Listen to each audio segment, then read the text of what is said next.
আমি আপনাদের সাথে কথা বলতে চেয়ে বারবার মনে পড়ছে যে বাংলাদেশের প্রতিটি অর্জনের সাথে আমাদের প্রবাসী বাঙালিদের অবদান রয়েছে। সে আগরতলা ষড়যন্ত্র মামলা থেকে জাতির পিতাকে মুক্ত করা থেকে শুরু করে আমাদের মহান মুক্তিযুদ্ধে, এবং সেই 2007 সালে যখন আমাকে দেশে ফিরতে বাধা দিয়েছিল তখনকার সরকার, সে সময়ও আপনাদের সকলের সহযোগিতা পেয়েছি।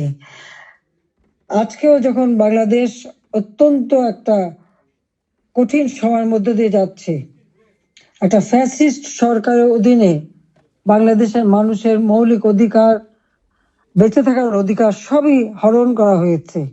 সারা বাংলাদেশ জ্বলছে, প্রতিটি প্রতিষ্ঠান আগুন দিয়ে পোড়ানো। সেই অবস্থায়ও প্রবাসীরা আজকে নির্যাতিত নিপীড়িত মানুষের পাশে আছেন। আমি আপনাদের প্রতি কৃতজ্ঞতা জানাই, আন্তরিক ধন্যবাদ জানাই এই চরম দুঃসময় মানুষের পাশে দাঁড়ানোর জন্য। যে বাংলাদেশকে আমরা গড়ে তুলেছিলাম জাতির পিতার স্বপ্নের বাংলাদেশ হিসেবে, ক্ষুধা দারিদ্র্যমুক্ত বাংলাদেশ হিসেবে, অর্থনৈতিকভাবে বাংলাদেশ উন্নত হয়েছিল, কিন্তু আজকে আমরা দেখি যে একে একে সব ধ্বংস করা হয়েছে। আজকে এমন একটা সরকার ক্ষমতায় যাদের হাতে এদেশে 30 লক্ষ মানুষ শহীদ হয়েছে, আমাদের বুদ্ধিজীবীদের হত্যা করা হয়েছে। এই 14 ডিসেম্বর বুদ্ধিজীবী হত্যা দিবস, সেই সময় ওই নিজামী, মুজাহিদ থেকে শুরু করে এরা তো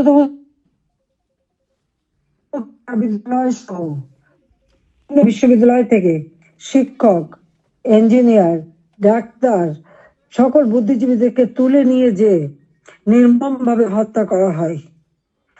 বাংলাদেশকে মেধাশূন্য করার একটা চেষ্টা করা হয়েছিল সেই সময়।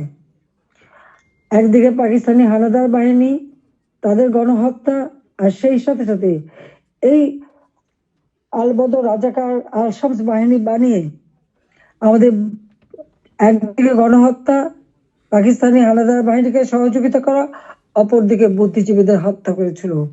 যারা সেই ডিসেম্বর মাসের 14 তারিখ মানে 10 তারিখ থেকে 14 তারিখ পর্যন্ত কয়েক শত বুদ্ধিজীবীকে নির্মম ভাবে হত্যা করে। আমি তাদেরও আত্মার শান্তি কামনা করি, মাগফিরাত কামনা করি।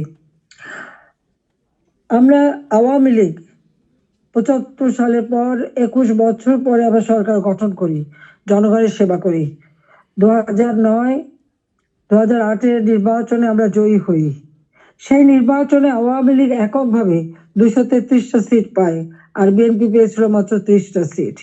জনগণের ম্যান্ডেট নিয়ে আমরা সরকার গঠন করে জনগণের কল্যাণে কাজ শুরু করি, যার ফলে এদেশের জনগণ 2014 সালের নির্বাচন, 2018 সালের নির্বাচন এবং 2024 সালের নির্বাচনে স্বতঃস্ফূর্তভাবে একটা অবাধ, নিরপেক্ষ, সুষ্ঠু নির্বাচনের মাধ্যমে বাংলাদেশ আওয়ামী লীগকে বারবার ভোট দিয়ে তাদের সেবা করার সুযোগ দিয়েছে। আমি বাংলাদেশের জনগণের প্রতি শ্রদ্ধা জানাচ্ছি। দুর্ভাগ্যের বিষয় হলো 2024-এ সরকার গঠন করার পর আমরা যখন দেশকে এগিয়ে নিয়ে যাচ্ছি, এই বাংলাদেশকে একটা যুদ্ধ বিধ্বস্ত বাংলাদেশ গড়ে তুলে জাতির পিতা বঙ্গবন্ধু শেখ মুজিব উন্নয়ন একটা স্বল্পোন্নত দেশ হিসেবে প্রতিষ্ঠা করে দিয়েছিলেন, যেটা আন্তর্জাতিকভাবে স্বীকৃত, জাতিসংঘ কর্তৃক স্বীকৃত ছিল। সেই স্বল্পোন্নত দেশকেই আওয়ামী লীগ সরকার গঠন করার পর 2009 সাল থেকে 24 সাল, এই সময়ের মধ্যে, বিশেষ করে 2021 সালে, 20 সালে যখন আমরা জাতির পিতার জন্ম শতবার্ষিকী উদযাপন করি, 21 সালে যখন স্বাধীনতা সুবর্ণ জয়ন্তী উদযাপন করি, সেই সময় বাংলাদেশকে আমরা উন্নয়নশীল দেশের মর্যাদায় অধিষ্ঠিত করি।